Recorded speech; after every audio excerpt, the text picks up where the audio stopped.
భగవంతుడు ఉన్నాడని గుర్తేమిటో తెలుసా? ఇక్కడ పెద్దాపురంలో పోలీస్ మీట్ అయింది. నా దగ్గరికి ఒక పోలీస్ అధికారి వచ్చారు.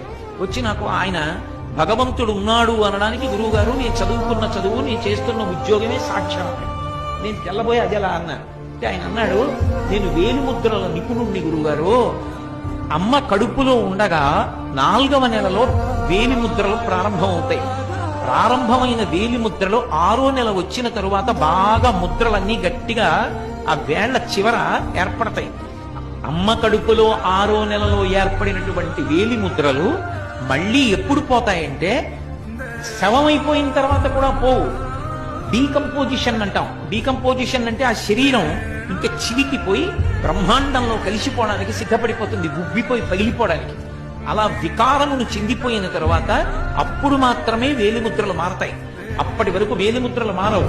ఒక్క వేలిముద్ర ఇలా పెడితే ఆ వేలిముద్ర ఎవరిదో తెలిసిపోతుంది.